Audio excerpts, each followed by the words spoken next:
to just let anybody else who wants to come filter in for the beginning.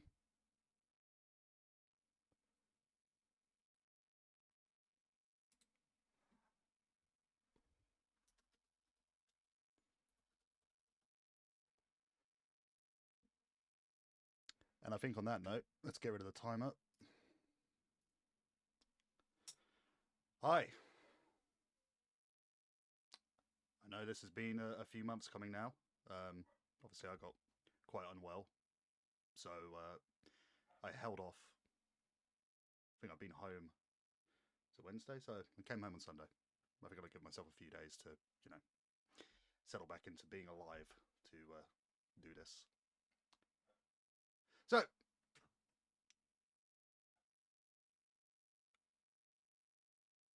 as everybody knows, I'm an alcoholic in recovery who has slipped on that many times, and also nearly took the big sleep many times. And while it's a very widespread problem, there's facets of it which aren't really talked about. So I got this ready. These are all the symptoms for alcohol withdrawal, as the NHS puts them, and, well, other drinking awareness agencies around the UK. I'm going to keep them on screen and go through them with my experience with them, because I've had many. Alcohol withdrawal is a very strange thing, especially for me, because it's where addiction becomes kind of a war. It's where I've had my binge, I've fallen off, I've spent anywhere from a few days, a few weeks, when it's really fucking bad, a month or two, in just desolation. When I'm in active addiction, I don't fucking exist. Like, my entire goal when I am drinking is oblivion. Just nothingness. And there comes points during that, and thankfully for me, every time it's happened, it has ended with me having enough and me confronting the addiction in a really stupid way. A really stupid, really dangerous, and really ill-advised way. But for me, it's the only way I've ever been able to get out of that. And the way my addiction works is I try to remove myself from everything with it.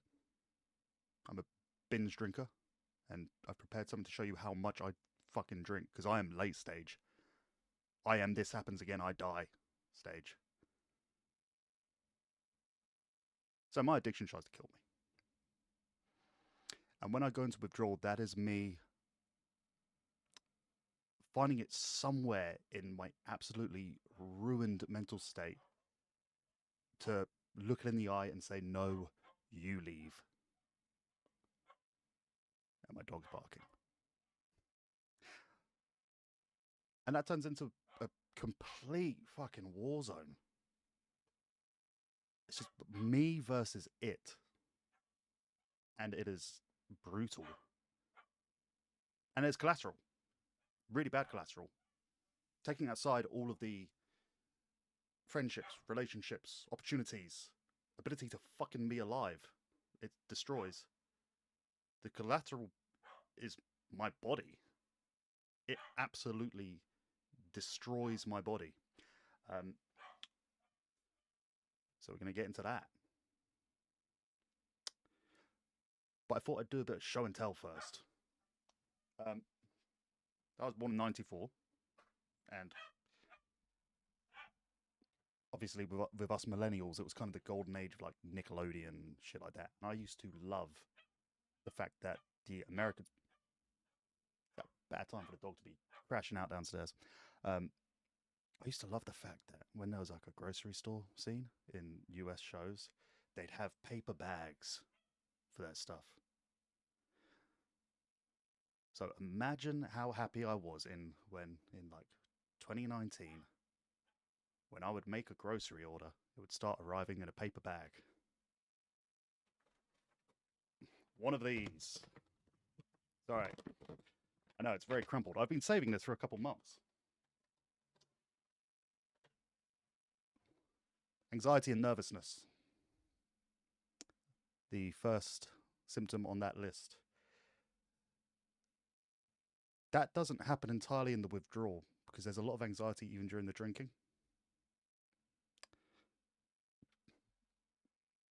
Every morning or evening or afternoon or whatever time of day I ran out, I would get on Deliveroo, Uber Eats, anything. I would spend 30 fucking quid. If I didn't have it, I would finance it. Yeah, I finance my addiction. I don't give a shit. I will fucking lie, manipulate, beg, borrow, fucking steal just to feed it. Just to not have to go through that fucking withdrawal until it's too much. And I would just wait and watch my phone and wait until the fucking driver's nearby. And get downstairs, pace in front of the door, wait to see a shadow over the door before they have a chance to knock, open the fucking door. Date of birth, code, take the bag. Anxiety disappears. Excitement, I fucking got away with it. I get to do this to myself again. One more day. One more day of not being me.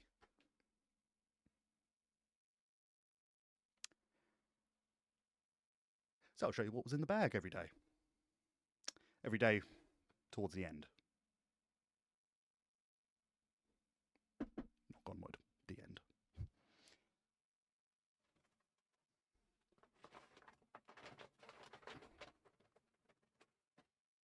This is a litre bottle of vodka. I would drink one of these a day, sometimes more.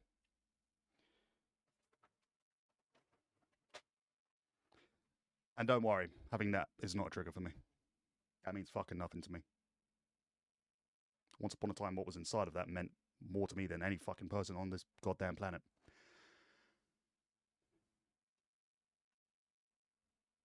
And that would be the routine.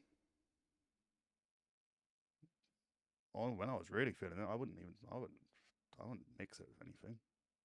Just big glug straight from the fucking bottle. Also, I should probably put in here major fucking trigger warning for some of the stuff being spoken about during this. This is gonna be dark, and I'm a crier, so I became prepared. So that's the preamble.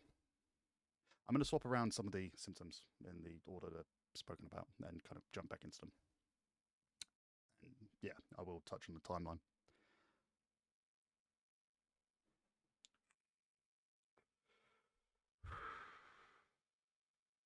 Fucking hell.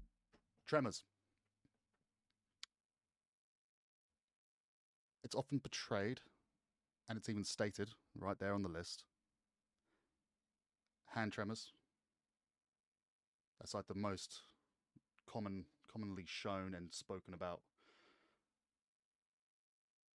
symptom of tremors during it.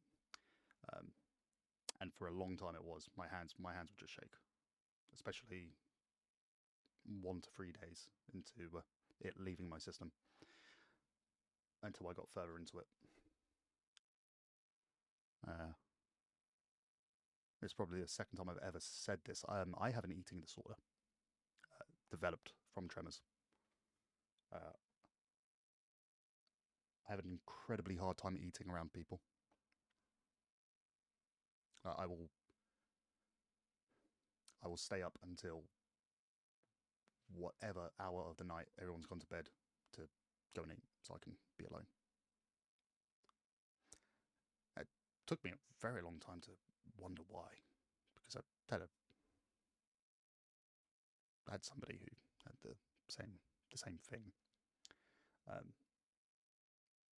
Yeah, now I'll say this hopefully on the other side of it, I can kind of articulate and recall why that is. the tremors are rough.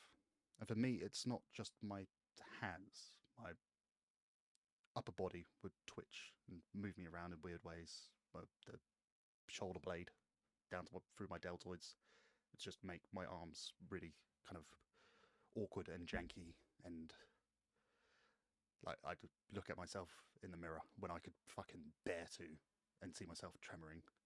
And if you're familiar with The Last of Us, the way the clickers move, that's probably the closest example I get for just how I was moving.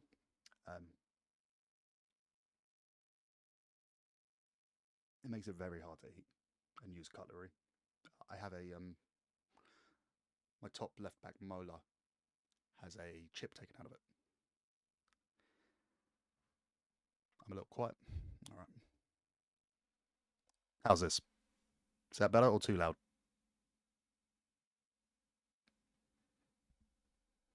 All right. Sorry. My top back left molar has a chip taken out of it, rather sizable one. I lied about the cause when I was complaining about it endlessly because I was sober and everything was right in the world. It was from trying to eat. I couldn't use the fucking fork properly. I was just trying to get something in me because I hadn't eaten for 5 fucking days. And yeah, I bit down on a fucking prong of the fork and took a chunk of my tooth out. So yeah, unless it's absolutely necessary, I don't eat around people. It's something so fucking. Even when I think about it now, there's something so just pathetic about it. Just struggling to do anything because I'm shaking and discoordinated. Like I couldn't fucking shower. I couldn't take a bath. I fucking reeked. I couldn't even feed myself.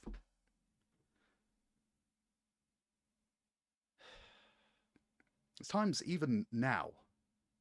It's like 4 a.m. I'm fucking eating dinner. I just break down.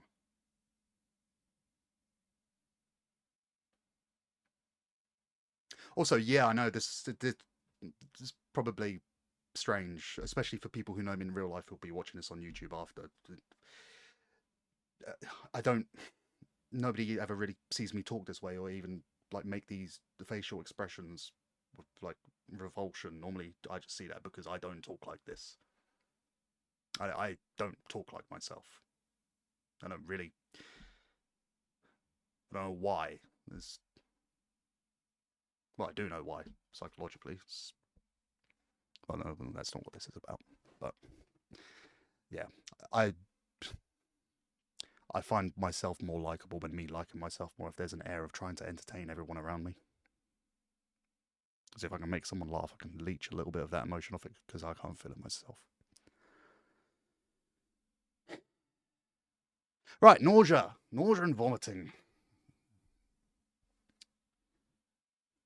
Fuck me. Right, it's often the last day of drinking. This is normally what puts me over the edge, and it's like, no, fuck you, this stops now. I don't give a fuck if it kills me. I'm not doing this anymore.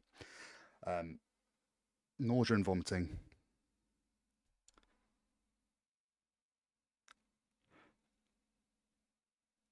You know the worst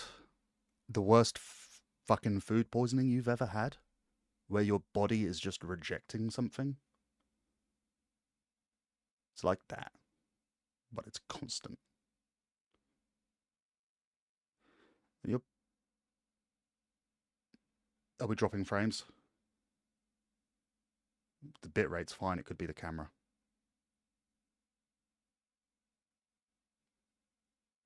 Let's take a quick pause.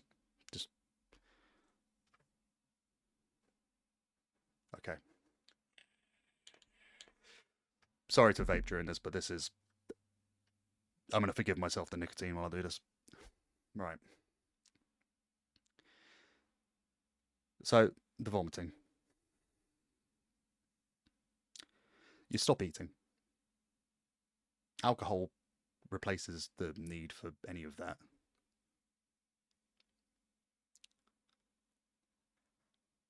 And obviously, you're too poisoned to have any form of appetite. And then when it starts leaving,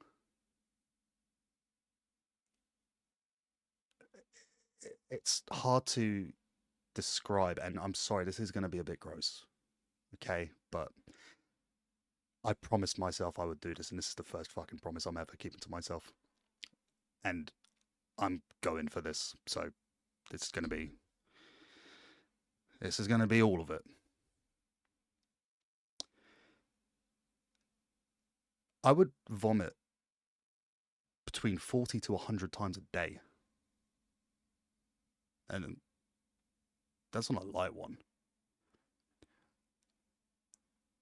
And when I'd finally start vomiting this awful, like, deep yellow bile, that was almost a relief. Because I know, okay, now I'm empty. Now I know I'm at the stage where I can just get through the suffering part, because it doesn't stop.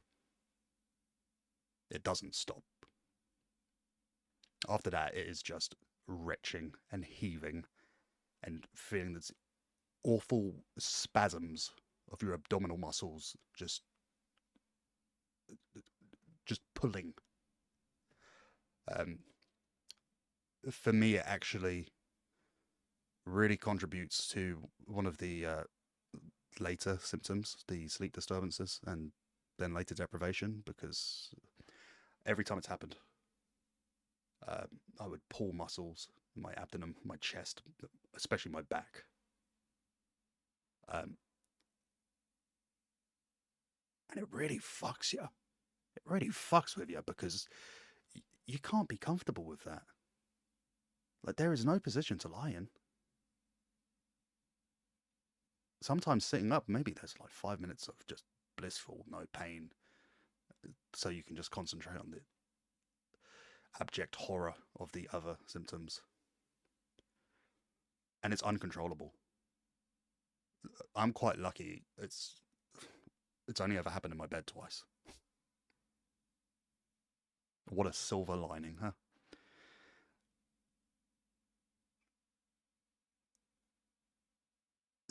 My last full-blown relapse, and I'll never forget. I won't forget this. And this is a dark moment. I'd managed to get into the shower. I just had the shower on me. I was sat there, and I was just uncontrollably being sick on myself. I was getting washed away, thankfully. Almost felt like I wasn't a mess. And at that point, my throat and esophagus and everything was so burnt from all of the stomach acid and stuff it was producing, I couldn't talk. It was just a croak. I don't know. Obviously, at that point, your fucking mind's gone. Your mind is gone. You are just nothing. And I'm just there being sick constantly, and I'm just croaking out to fucking anything. Please stop. And then, after about a day, the nausea stops. All the muscle pain's still there, and the lack of sleep, but you start to feel a little bit better. It's a little bit better, and like, oh, I've made it through. I've survived this. The tremors, the anxiety, and the vomiting is a fucking smokescreen. Those are very, very preliminary symptoms. Those can be part of... There are more stages to it, but I'm going to talk about 3. There's 3 stages of alcohol leaving your body to me. And they kind of match the timeline of my addiction. Hangover. Short-term, alcohol leaves the body. You feel like shit. You might be sick a bit. Withdrawal. Intense sickness. Sleep disturbance. Anxiety. And some tremors of the hands. And then what I'm talking about today. alcohol withdrawal syndrome leading into delirium tremens. So yeah, that's kind of the first 8 hours to a day. Then it begins. Then the fucking brakes are off, and like the war is on, and the body becomes collateral damage. I've been trying to decide how to word this one because it's not a symptom on the list. The sweating is. Right, so when you're drinking a litre of vodka a day, that is destroying you. That is poisoning every cell in your fucking body. And as it's leaving, I cannot even begin to describe how horrific the smell is. The smell in my sweat and my tongue and the taste is sometimes the worst symptom for me. It's like all my taste buds would swell and turn yellow, and this awful film of just toxic moss would be on my tongue. And I got a thing about keeping my tongue clean. Like I have like 3 tongue scrapers and tongue paste, mainly because of this shit. Also, my camera's really dark. Let me.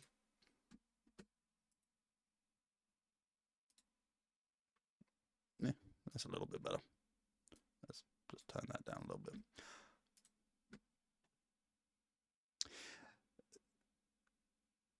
The taste is something I can't really describe. So instead of trying to describe the taste or like the awful sweat, because it's not normal sweat, by the way. This isn't normal sweat. It's not like take a shower and it's gone. No, this sweat is, it's like a film. It's a like part of your, it comes out and it doesn't stop. It's part of your skin. You can't clean it off. And if you manage to, if you manage to fucking crawl, tumble, shake yourself into a bath and actually get clean, it's back within 4 fucking minutes. Because that is pretty much every organ. Hey, honey lemon, we're having a really fun stream here. That is pretty much every organ in your body. Every organ in my body telling me that I've invited the wrong fucking bastard into the house again, and he's in there fucking everyone up, and now we're going to make it your problem because you did this.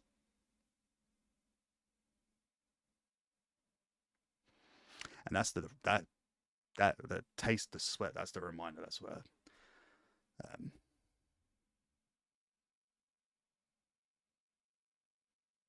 Yeah, that's where kind of. That's where my mental state is gone.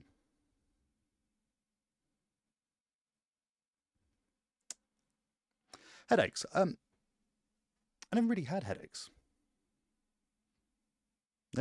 Head sensations, but that's one to get onto later in the in the rough stuff.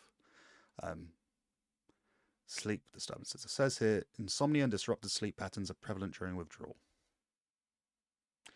For me, it's 5 to 8 days of just not sleeping at all,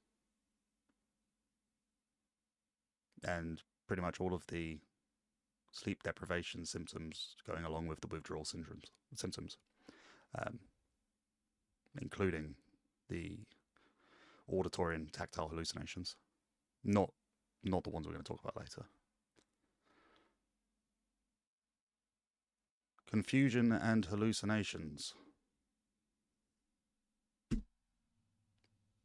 Fuck.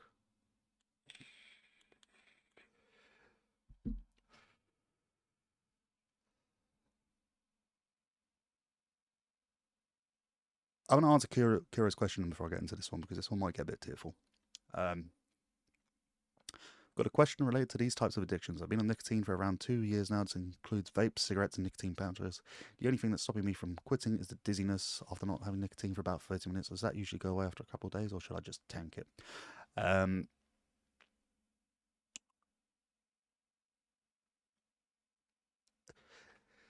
Nicotine withdrawal is a strange one because it's got the cessation can be strange. Honestly, if you want to quit the the nicotine pouches, just get the lowest dose nicotine pouch you can get, and I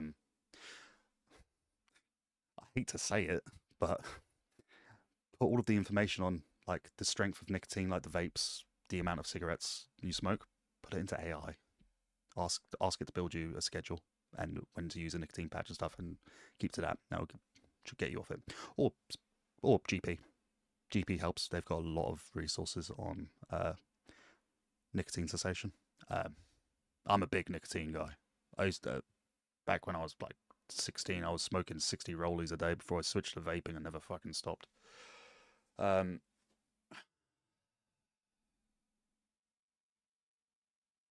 Confusion and hallucination. Right. So more of a recent one for me.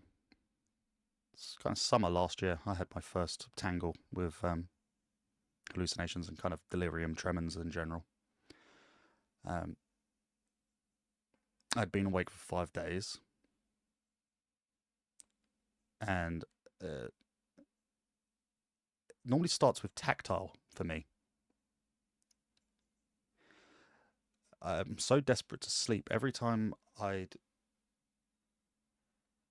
feel myself kind of, even though my brain feels thick and I've lost the ability for my thoughts to wander because I'm so focused on this leaving my body and the abject torture I'm in,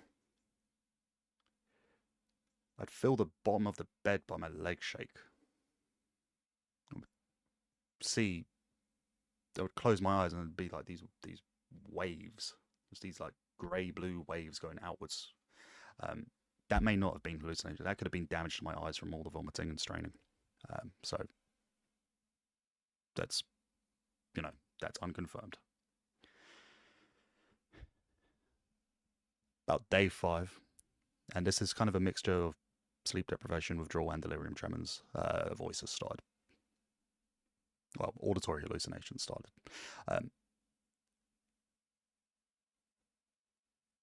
Started with thuds, bangs, headphones on. You can hear loud roaring fucking bin lorries for some reason. So whenever I get to a stage where I'm starting to relax, something will just fucking pop up and get me. Scare the shit out of me. Because part of the withdrawal, and possibly one of the biggest symptoms, so I didn't really touch on anxiety and nervousness much, is fear. Yeah, you're not going through this like, oh fuck, I'm going through this again. You're going through this terrified. It's a just a basal fear that doesn't let up. Like, what's an example? I have a fear of heights. Like the phobic fear, where it just stops you dead in your tracks. When you're close to a steep edge and there's a long drop, and you're just repulsed by it. It's like there's a fucking force field.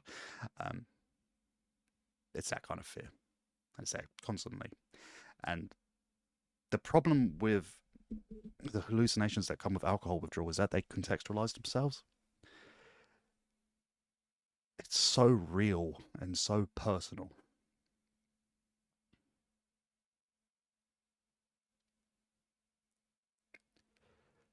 It's manipulative.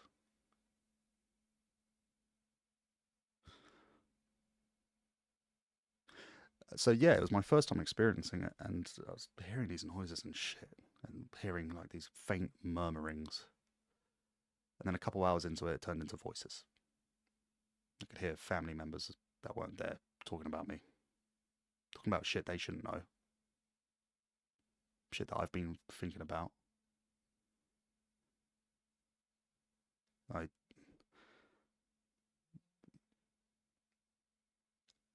My suicidal ideation is being discussed as personal shit.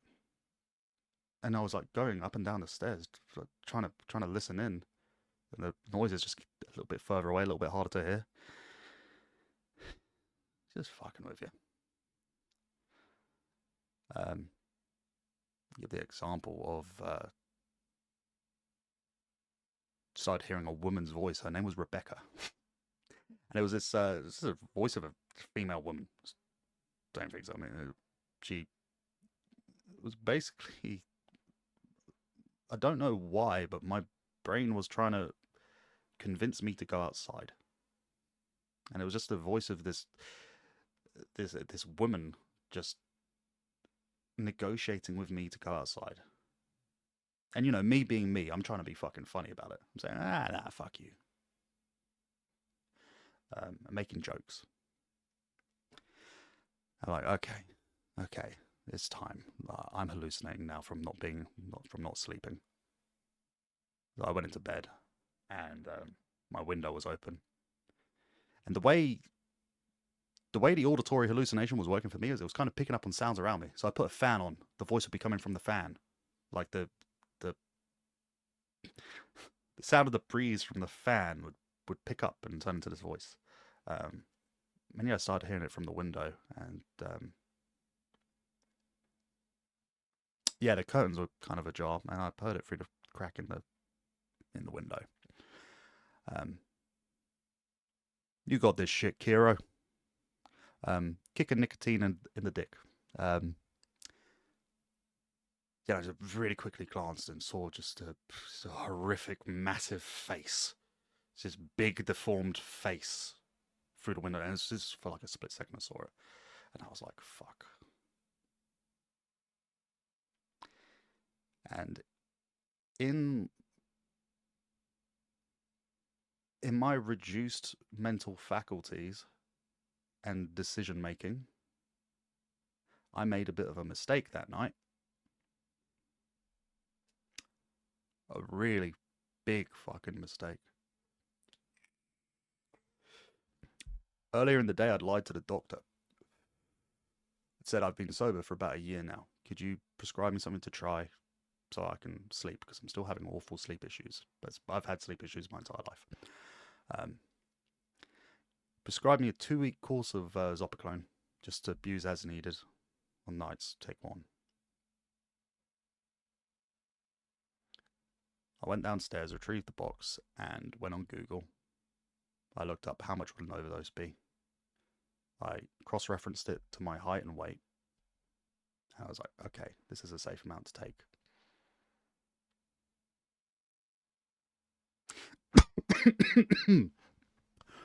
What I failed to look up, though, is that Zopiclone can cause hallucinations, and it responds really fucking badly to alcohol. I was about 4 days into withdrawal. So the alcohol was just about out of my system, but not enough. I took 14 Zopiclone pills because I thought it was safe to. And I would go to sleep for a few days and I would wake up and I'd be through the withdrawal.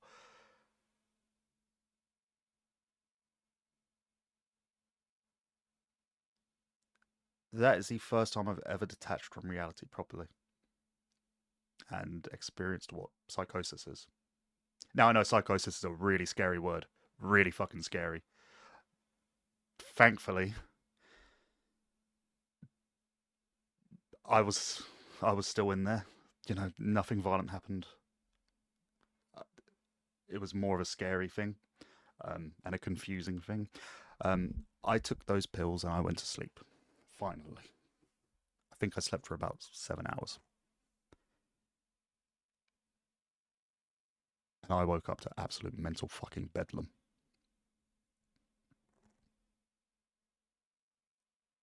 I thought my workplace has no, Momo, this was before we knew each other. I thought my workplace had started. I was a preschool teacher for most of my life. I thought my workplace had opened 2 new settings in my house, and that my boss had set up sprinkler systems in the house to damage things so she could claim on the insurance. And I have the pictures on my phone from when I went around that morning, fucking out of it, taking pictures of everything worth money in the house because it was covered in water. I've still got the pictures. And nothing in the pictures is wet. My sister came, thankfully, and they called an ambulance. Everyone had been kind of, as far as I can remember, was just pleading with me to go back to bed. And my response was, I can't, it's wet.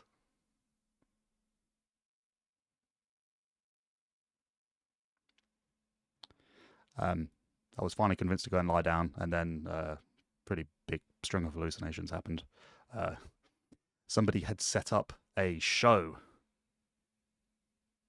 in my bedroom, and I was lying there just seeing it. And according to my sister, apparently the entire time I was just staring at her. It was the first time I ever scared her.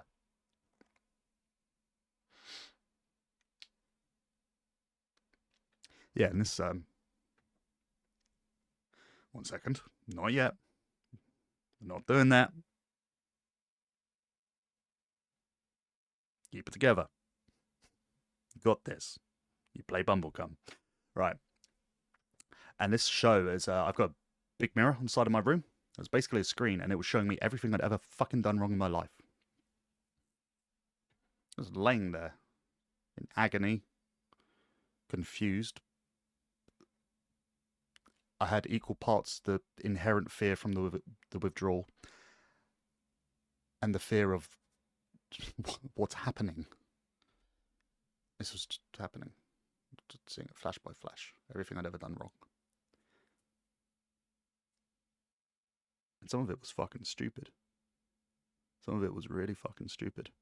I remember this horrific wave of guilt because I'd been shown that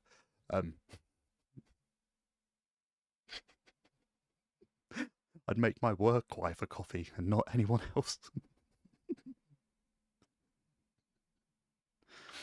It was like a perfect personification of the amount of self-hatred I had. It's fucking pathetic. Yeah, so ambulance came and spoke to him. I was talking nonsense. Ambulance ride. I could see family in the ambulance around me. I thought it was a fucking soundstage. I thought it was a suspended vehicle without wheels being shaken around by some crane, so they could record my reaction to being confronted with me being a piece of shit. Got to the hospital. I was sending some very, very strange messages to people. But the level of embarrassment I have over it is just...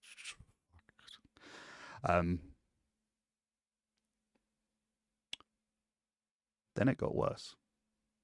I was sat in the waiting room in the hospital for hours and hours, and it was getting worse. I was seeing violence.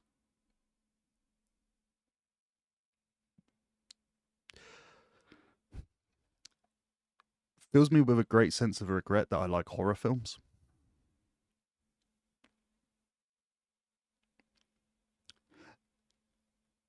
Because I had 3 different types of hallucinations going on that day.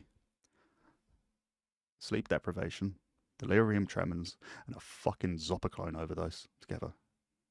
And it was intense. And it all kind of fed the delirium tremens, because the goal of delirium tremens is this motherfucker needs to drink. That's the addiction saying, no, you need me or you're dying, bitch. So, remember, I don't have a medical background, by the way. This is me inferring what any of this meant. And this is how it was for me. So it's my addiction showing me the worst shit possible just so that I would have a drink and make it stop. And yeah, I'm sitting in this waiting room seeing awful stuff, and then my entire family showed up. They all walked into the waiting room, and the fucking relief. The relief, everyone was there. Extended family, fucking cousins, uncle, aunt, everyone. It's like they came and I was like, I thought I was doing this alone again. Oh, and remember, by the way, when you're at that point, when I'm at that point, I've already fucking pushed everyone away. Stay the fuck away from me. No, I don't need your fucking help. No, I want to be alone in my room with my fucking bottle of vodka. I've got all I need. I've got my best friend. This shit loves me more than you do. It's me and my addiction versus me. Fuck the people who could help me. And yeah, my entire family was there in the waiting room. They started walking over to me. Right, I'm going to try and hold this together for this one. And they started walking over. And 5 men walked up behind them with some kind of, it was like a, they were like weird, almost alien looking AK-47s. They're wearing SS uniforms.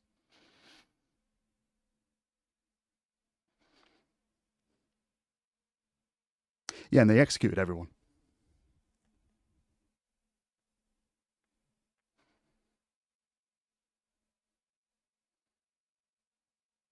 And it was detailed.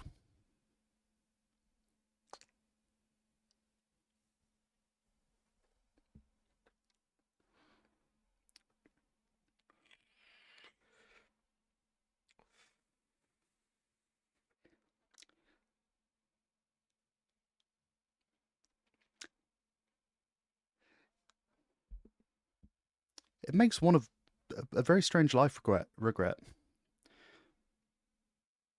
I was part of the generation where gore videos are a thing. Remember that when you were younger? 4chan and stuff like that. Best gore, gore videos.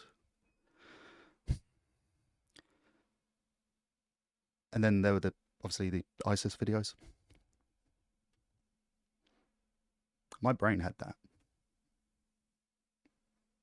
My brain had that fucking information in the back. It banked that. It used it. And that's just in there now. Because the thing about the hallucinations is when you're in that, they're real.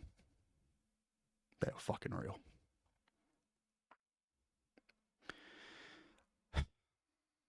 And I remember more of them as time goes on, which makes me very scared because I don't remember a few hours after that.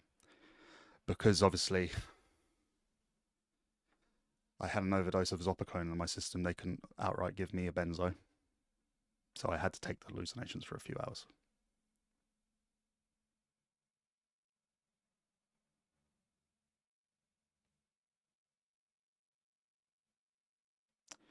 I dread to think of what I'm going to remember. The only other one, which was a little bit more fantastical, was when I was having an ECG, and there was this massive. It was like an 8-foot tall cross between a tree and a pirate and a zombie, and it was fucking sticking its hook through the door, ripping it open to come in and fucking eviscerate me while it was screaming some of the most horrendous insults at me possible. And I think back on it, the fucking insults I've used on other people was a joke, but they were being screamed at me by this fucking monster. And this was probably about 10 minutes after they'd finally given me something. It was some kind of antipsychotic. Maybe it was a benzo. I don't want to look at my records for that admissions hospital. I must have been a fucking nightmare for those poor people trying to help me. Yeah, and I remember this poor woman just trying to do the ECG on me, and I'm just saying, please help. He's fucking coming. Oh, don't we have security? And she's just saying there's nothing there. And I was like, oh, well, this is going to hurt. And just as it finally broke the door in, I closed my eyes, and it must have kicked in because it stopped. I was through it. And then I slept. I must have just slept. I discharged myself the day after, went home and finished the withdrawal. Honey Lemon Sunshine subscribed to your channel for 1 month. Hey, thank you for the sub.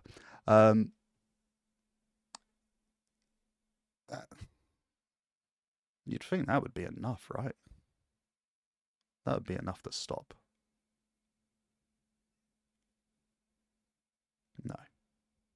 Fuck no.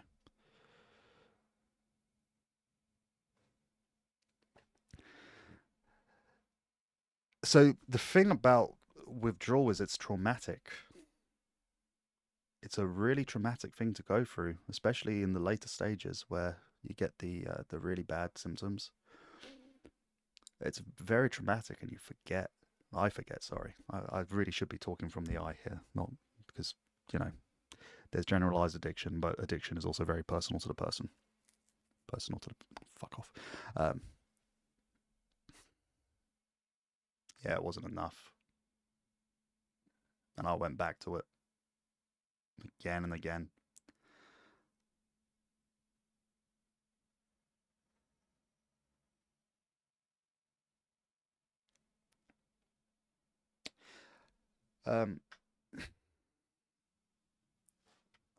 Kindling. The kindling effect is something I learned about the last time I was going through withdrawal, because it was only in March I actually started looking at kind of sober content and learning a bit more. I'd learned what I did through rehab and like the thousands of hours of groups and research I did, because I was going to do really good at fucking recovery. I was going to be so fucking good at recovery. I learned so much about addiction. I was so arrogant. I knew it all. I learned so much about addiction. I didn't leave a fucking second to learn about my own. Why would I need to learn about my own? I know about yours. I can advise you. Why the fuck would I be introspective? I don't need introspection. I have rumination on how hard my life's been and how hard it is for fucking little old me to be an addict. The kindling effect is a phenomena where when you go into withdrawal, every subsequent time after that, it is worse.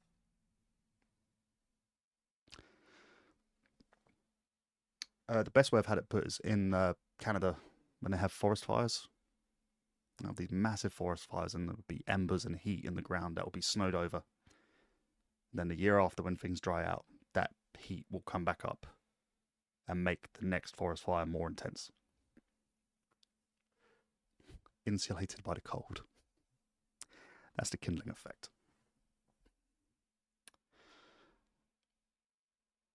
Seizures. I think I've had a seizure. I think once. They can be very life-threatening. All of it can.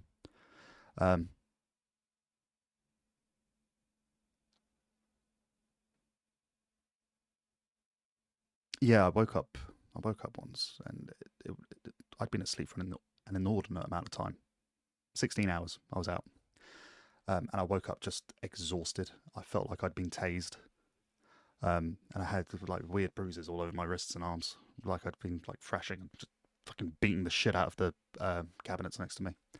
Yeah, that could have been a seizure. I don't know. They can be extremely fatal though.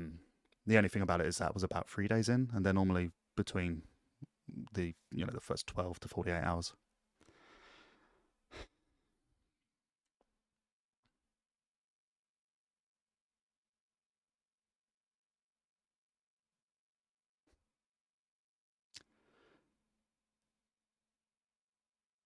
I think I've touched on just about everything. The lack of sleep. The lack of sleep's a really rough one. And the depression.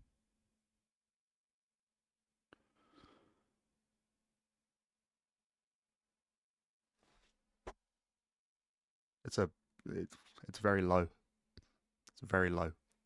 Because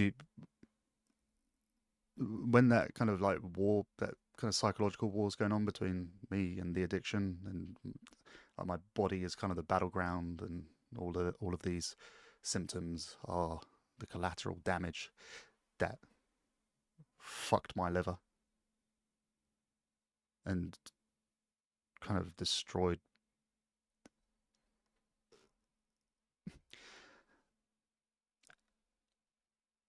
my ability to kind of feel positive emotions.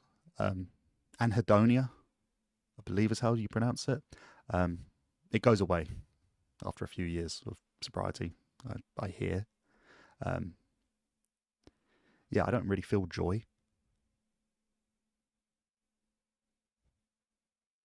And please, that if there's one thing to take away from this, don't feel sympathy for me. Don't. Because there's a lot of stuff in my life I could blame this on. I know it's a disease. I know it is regarded as a complex mental health disorder. But every relapse, there is a conscious choice there. There is premeditation there. I can't remember whatever brought me to it every time after, but I know somewhere along the line, I decided I didn't want to be here at the moment. I wanted to press the eject button on life. And if you press the eject button too many times, it starts getting stuck. And it gets stuck worse every time.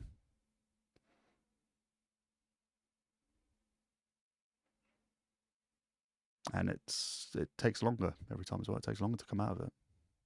Like if I were to relapse today, that's a week or two. That's a week or two actively dying.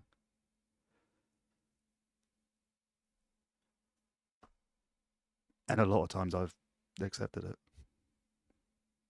I've wanted it just for it to be over, because I've done my best to describe it, but I don't think I could ever put into words how fucking awful acute withdrawal syndrome is.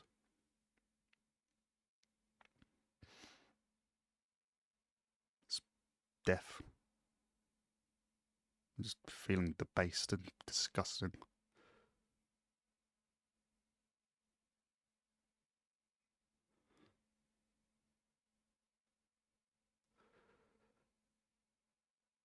So I'm coming at the end, and don't worry, this isn't all of the stream for today. I'm going to end this, get it on YouTube, and we'll do a regular stream. There's a question I wanted to save until the end. Why?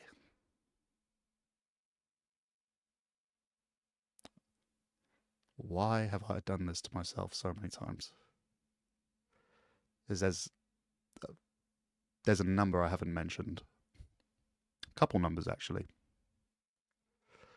How many times I've gone through it.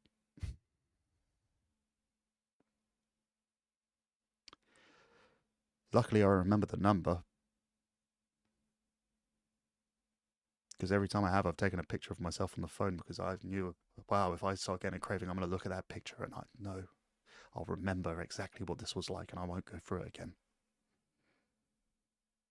16 pictures. I've been through it 16 times. And the mortality rate for delirium tremens is between 5 and 15%. And I'm not going to sit here doing numbers, but I know between 5 and 15%, 16 times. How the fuck am I so lucky to be able to talk about this right now? So why? Why do I do it? It's the root of my addiction. There's a question a lot of addicts try and answer or articulate or go through a lot of therapy, a lot of money, a lot of counselling, a lot of groups, and a lot of other people's stories to try and find some way of understanding why.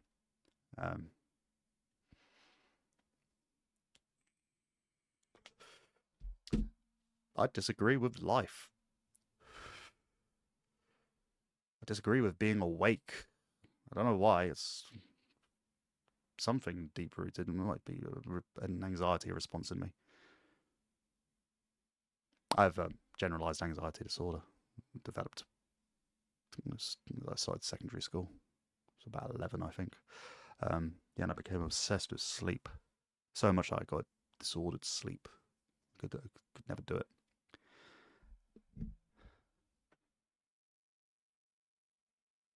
And when I was 16, I was on Amazon, and I was a big fan of Marilyn Manson. I'd seen a YouTube video on him talking about absinthe, the artist's spirit. I ordered a bottle of 95% alcohol absinthe.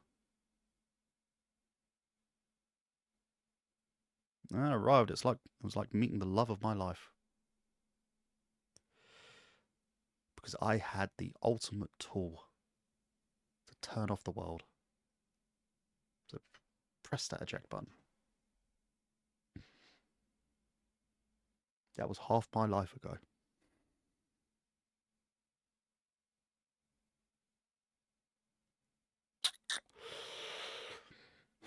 And the eject button's getting sticky. And I don't have another one in me. So I figured this time round I'd do things differently. And trust me, even sober, as you know, recently I have suffered for it. I really suffered.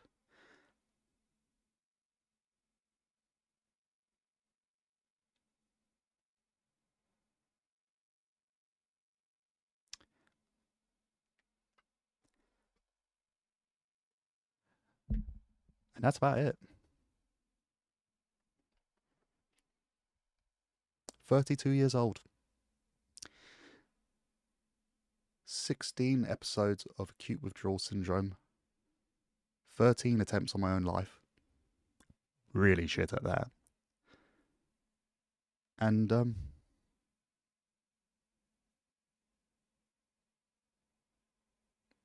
right now I'm so fucking proud of myself.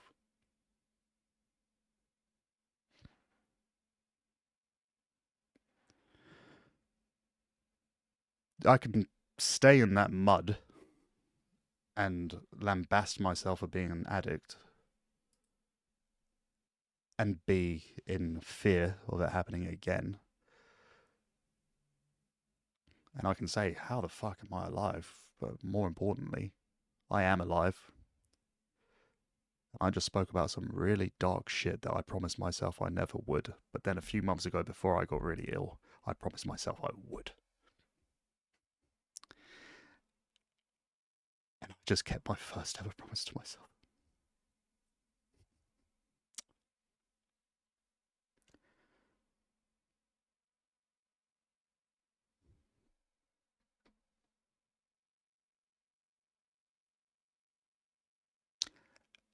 And I have no resentment whatsoever. I have, trauma's the same as everybody else, but my addiction and my war with it is my own.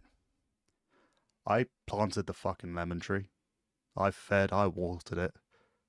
I picked that shit like the lemon stealing whore I am. And I put the lemons in my own fucking hands.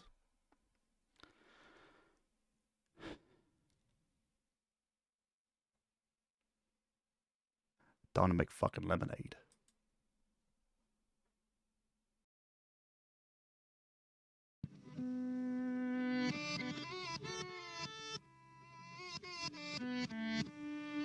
Yeah, oh yeah, what condition my condition was in. I woke up this morning with the sun down.